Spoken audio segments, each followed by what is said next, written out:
This is how to achieve perfect Twixtor on Premiere Pro in just a few minutes using Flowframes. It's completely free to use and the link is in the description below. First of all, import your raw clip onto your timeline and you want to nest it, so right click, nest and click OK. Open it up, so double click and change the sequence frame rate to 23.976. Mine's already set at that, so I'm just going to click OK. And what we want to do is find the pattern, so every time the clip moves, if that makes sense. So if I just use the arrow keys on my keyboard, 1, 2, it moved, 1, 2, 1, 2, it moved every 2 frames. So I'm going to right click, head over to speed/duration and increase the speed to 200%. If it moved every 3 frames, so mine's in 2s, but if, for example, it moved every 1, 2, 3 frames, then you would change the speed to 300% instead of 200. But for me, 200 works, so 200 it is, and I'm going to click OK. Then what I'm going to do is find any extra dead frames. Dead frames are like this one here. So you can see it's moving, and then suddenly this frame is the exact same as the last one. The only difference is the background is moving. So what I want to do is get rid of it. Move 1 frame ahead, cut, get rid of it. So now it's moving every single time, except it's not. There's one more frame I need to get rid of, which is this one here. So cut, get rid of. Make sure there aren't any left. Looks perfect to me. So I'm going to press Ctrl M on my keyboard to bring up the export panel. And I'm going to use my presets. You can save it as well if you want to. So if I just select this one, so change your format to AVI, open up the video panel. Video codec should be none. The frame size should be custom. So this one down here, you want to uncheck this padlock icon here. So if it's like this, it won't work. You need to uncheck it and you want to change the values to the one matching your source. So mine is 1920 by 802. That's exactly what I'm going to put. 1920, and for some reason that automatically changed it to full HD. I don't know why. So I'm just going to select custom again. So 1920 by 802. Perfect. Frame rate should be the same as your source, 23.976. Progressive, square pixels, open up more, change the depth to 24-bit and use maximum render quality. Disable the audio because we don't need that, and everything else looks fine. So set your location and give it a file name. I'm just going to put before Flowframes like so, and I'm going to click the export button. Open up Flowframes. It may take a while to load if it's your first time, and you want to just import your clip, so the one that we just exported, directly into Flowframes. And first of all, what we're going to do is head over to the quick settings and you want to disable the fix scene changes. So just uncheck that box. Head back into the interpolation tab and you want to change the output speed. So this one here from ×2 all the way up to ×10 or ×8. The higher the value, the more frames there will be. So I'm going to pick ×10. Keep in mind that this may take a while depending on your PC specs. So if you do have a slow or low end PC, then I think ×4 should be sufficient, but don't take my word for it. Just experiment to see which one works for you. Anyways, leave everything else as it is and click on the massive interpolate button and just let it do its thing. Okay, perfect. All done. You can see it's right here. So I'm just going to minimize this for now.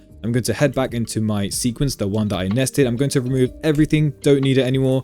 And I'm going to import the interpolated clip directly onto the sequence. And the first thing we're going to do is extend it, because at the moment, if you play it back, you can see it's way too quick. So I'm going to right click, head over to speed/duration, and you want to put a / along with the multiplier. So if you did ×8, put 8. I did ×10, so I'm going to put 10 and then click OK. And yes, in many cases, you will be seeing distortion, a lot of warping. That is unavoidable. However, most of it should look perfect, or at least near perfect. You can see it looks really smooth. So this is how I'm going to Twixtor it. I'm going to make it fast at the beginning and then slow down. That being said, head back into your main sequence and search for Twixtor Pro. So add it directly onto your clip, head into effect controls and copy my settings. So image prep, I like to go for delinearize. Sometimes contrast edge enhance works better. So, you know, it depends on your clip. Feel free to change settings depending on your preference, but delinearize for this one.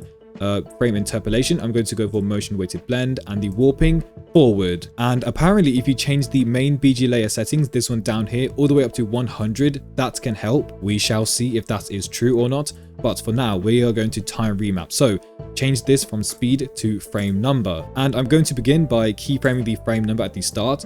I'm going to head a few frames ahead, so around here, and then just increase the amount. So that looks perfect right here. So it's going to go speed up, slow down, and then I'm going to head around here, place another keyframe. So I'm going to increase it.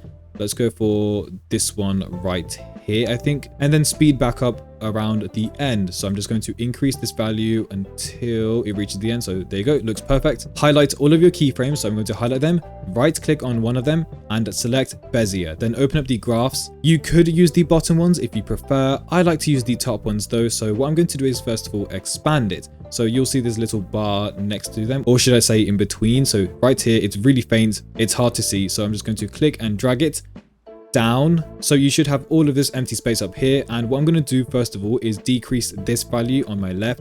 So I'm just going to click and drag it to my left. And as you can see, it's making it much easier to graph. So let's graph. Let's start with the first one. So these two. So I'm just going to decrease it a bit more just so we can focus on this. So what I'm going to do is actually move this one forward because Premiere Pro is terrible and for some reason I can't move the graphs. I can't move these handles unless I move the keyframe ahead. So I'm just going to do that. And what I'm going to do is push this up, drag this to the left. So creating a curve. Let's see how that looks. Awesome. That's clean. Okay. That looks great. So let me just actually fix this up a little bit more. So straighten it. I'm going to, oh, whoops, I just clicked away. So I'm just going to move on to the second half. So expand and then regraph these. So I'm going to straighten this a little. So to explain what I've done here is it starts off quick, slows down, slows down, slows down. Then it starts to pick back up around here. So what I'm going to do is just straighten this one as well a little. Gets faster around here, then slows down again. So now let's work on the second half here, or should I say the third. I'm going to push this down, so straighten that. For this last handle, I'm just going to create a U-shaped curve. Let's just go for something like this. Feel free to pause the video and take a look at my graphs. I'm going to put this on loop and play it back from the very start. Let's see how it looks. Okay. That looks amazing. So yeah, this is the result. Feel free to enhance it even further by adding on RSMB. Let me know in the comments below what kind of Twixtor tutorials you would like to see in the future. Thank you for watching and I'll see you next time. Peace.